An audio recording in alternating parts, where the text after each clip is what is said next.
What's up guys, Scott from Overland. So back in October I decided while I was looking for a Jeep that I had to have one between 2007 and 2009. So as soon as I decided that that was the years, I went ahead and got this is the Vector JKE-Dash. Basically a dash bar goes across the dash and then you can attach things to it. I've seen loads of like Jeep walk around videos and everything, and most of them had this and everything just looked really tidy and in the right place, and their iPad and their mobile and all that stuff was up there where they could get to it easily, and it just looked really clean. So I decided, well, I know I'm going to get those years, so I bought this. This covers those ranges, 2007 to 2010, I think, or something like that. I'm not sure. I'll put a link in the description below, but I knew it was going to cover what I was going to get. So I've had this since October, and I just found a Jeep in the middle of January, basically. So it's already been lifted like we discussed, but this is one of those things that I can do while I'm waiting for some other stuff to come in. Loads of 67 designs, adapters for it, arms and stuff like that for, again, the mobile phone, the iPad, as well as a couple RAM mount adapters, one for the iPad, and then there's a couple other things. You'll see it when they come in. They're going to be getting installed, and of course I'm gonna record it so you guys can see it. So basically today I'm just installing this, and that'll be it. And then one thing with this, when you pull the top panel off of above the radio, there's either 2 screws or 4 screws. If there's 4 screws, my life's gonna be really easy today. If there's only 2, I'm gonna have to take the radio out and all that stuff. So you never know until you get in there, so let's get in there and find out what I got.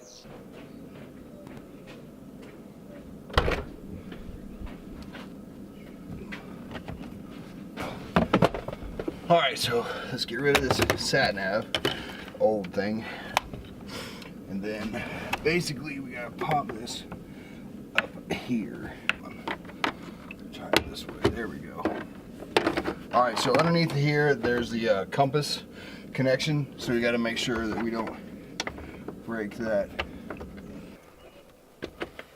So that's off.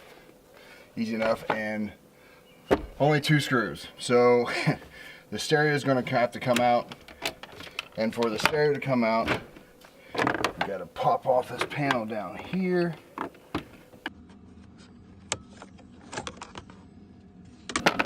Alright, so while we're up here, let's go ahead and pop these off. These are going to be the side arms. So one here. You probably throw these away, but obviously if you ever take the bar out, you want to put these back in. So alright, so now I believe it's 14 mil we got to get down here, and that should be 7 mil, I think. It says in the instructions, so let me get those out.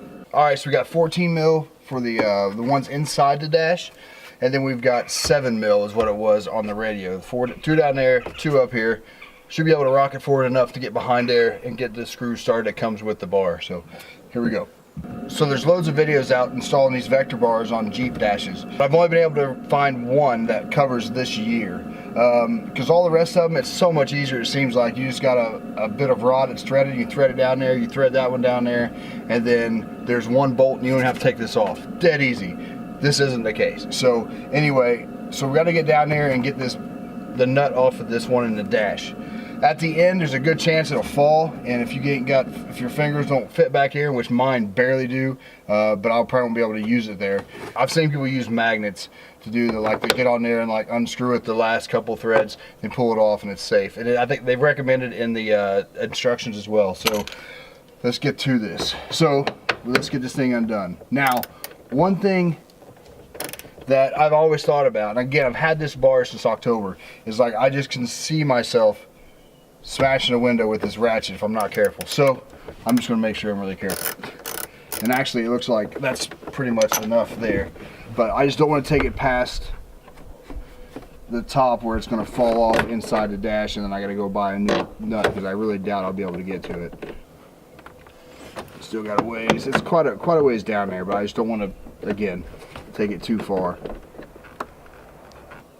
I think we're nearly there. Let's see if this flashlight will stick.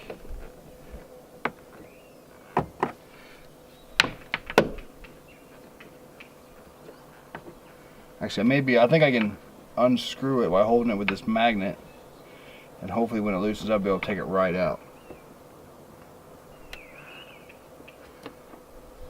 Boom. Got it. So first off, I'd like to thank Ronnie Dahl. If you don't watch his channel, go check him out. He's got millions of subscribers. But this flashlight I saw on there, it's magnetic at both ends, and it extends and bends. This thing's amazing. So definitely worth the investment there. So while we're here, I'm gonna go ahead and put the new bracket on here. Now Vector sends some great instructions printed, but having this since October, I can't remember what I've done with the instructions because I was probably drooling over them. But so I'm just going to get on here, go to Vector's website, and just download the instructions. They're there as well. Yeah, 2007 to 2010 JKE-Dock. That's what I've got. Looks like it's going to go in just like that. All right, they do suggest you put some masking tape or something like that on the front of this just to keep from scratching it up. Normally I wouldn't do it, but it's pretty close quarters in here, so I'm gonna go ahead and find some masking tape and do that real quick. So one thing I've got coming for the Jeep is the handles, both sides for getting in and out. Just helps a little bit, especially with the lift. It's a bit higher than normal. I don't have the grab handles that are here on some Jeeps, so I think up here would be good. I think that'd be almost in a way. I feel like we'd hit your head there, and I've heard some people say that about theirs too. So anyway, just put a bit of tape over here just to protect it while we're running the ratchet down beside it. And then thread it in there. Not thread it in there, but and then just push this in.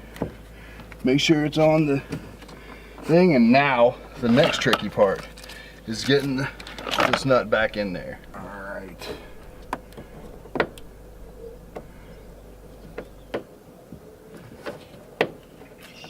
I think a thinner magnet might have been better. Can't tell if that started or not. Seems like it is. Yep, we're started. Sweet. Was worried. See if we can get this in here. Yeah, I see what they're saying about the tape. It's definitely rubbing up against it. Trying to get this ran down. But I'm not going to tighten it down all the way because I want to make sure that everything lines up with the bar. So I'll leave it a bit loose. I just want to get all of them on, all the brackets on first. Just kind of like fit the bar in to make sure that everything's going to line up. Take it away and then we can tighten it all up. So, all right, so now let's get the stereo out. Yeah, like I said, I've seen videos where people, they don't take it all the way out. They just get it out of the way, which is what I'm going to try to do. And this stereo is probably going to be getting swapped out pretty soon anyway, so it's kind of cool that I get to see how much that's going to entail. In my van that I had before this, and even my Honda CR-V that I really need to get rid of, I've had stereos in there that had Bluetooth capability with a microphone, so you know, like you got hands-free, mobile, and all that.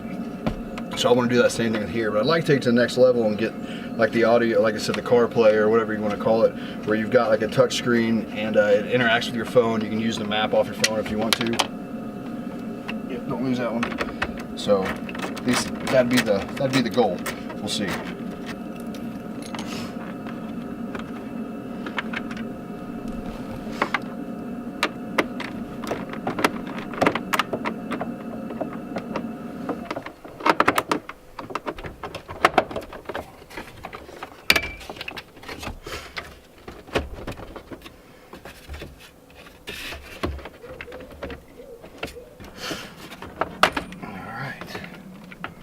There we go. Alright, so now we can get to these 4 screws behind the radio, which are also 7mm.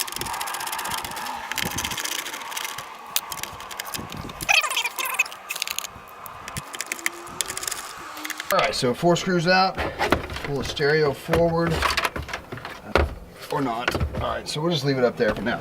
Alright, so the other bracket that goes in here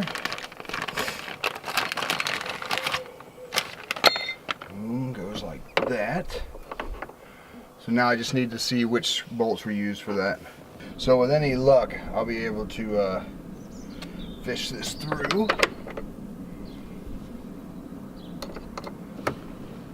Put this nut on here without dropping it, because I definitely don't want to make a trip to the hardware store today. Actually, probably not even open.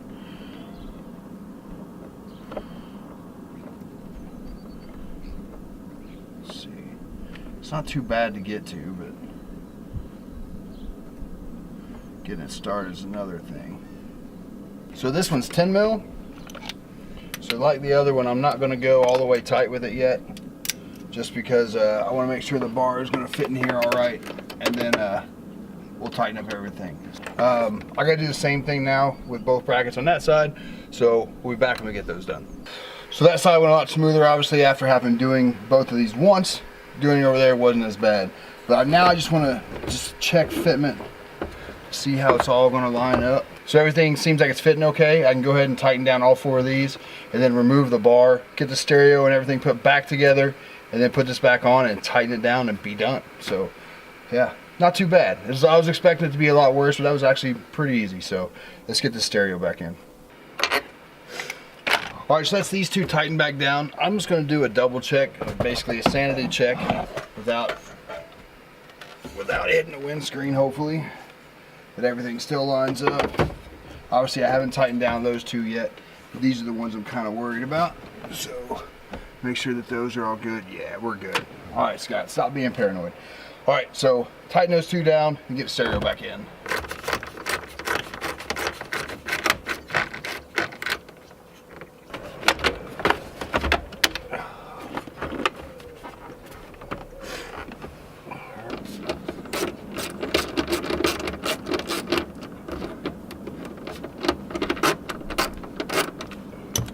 Alright, so everything's back there. Now I put this bottom panel back in. Which one? Just like that. Nope, that. Alright, so bottom in and then pop. That's easy. This, plug in the compass heading. There we go. Pop that in. Go on. Pop, pop. Boom. All right, here's this tape. There we go. Get rid of this tape, which I definitely put less on. And then bring in the bar for the final time. Looks like it's lining up. All right. Does this go behind there? Yeah. That makes more sense. All right. Awesome. All right, so back to the instructions.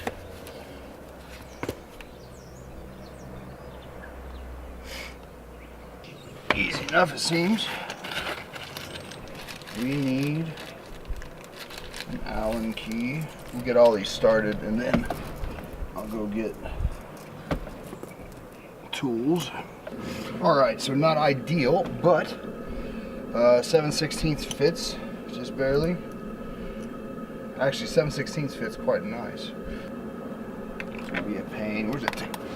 So, put some tape on here to help hold it on.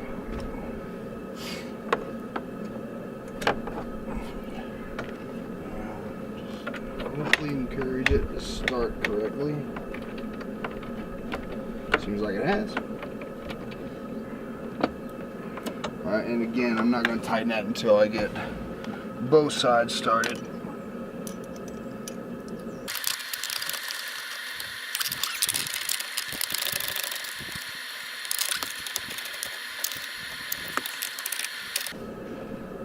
Alright, done. I'm digging it. I think it looks really good.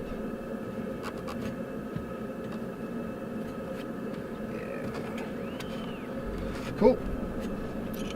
All right, so there you go. That's the Vector JKE-Dash bar installed 2009 Jeep Sahara. Obviously right side drive because I'm in the UK. But I've had this thing for a few months and I finally got around to getting it in. I'm tired of staring at it, so I'm happy to see that it's finally in the Jeep. Now I just gotta wait for those 67 design parts to come in so I can put my phone here, my iPad here, the GoPro up here somewhere, and then who knows what else. We got room for all kinds of stuff, so it's going to be really good. I still got to get a CB, possibly a ham radio. There's just loads of things that need to happen, so I've got room to do it now. So again, awesome product from Vector. I'm loving this thing already and I haven't even used it yet. Anyway, I appreciate you guys stopping by. There's loads more stuff to get done with this Jeep, so stay tuned. Click that subscribe button. If you want to get notified, click the bell, and that's it. Again, really appreciate y'all stopping by, and we'll see you out there.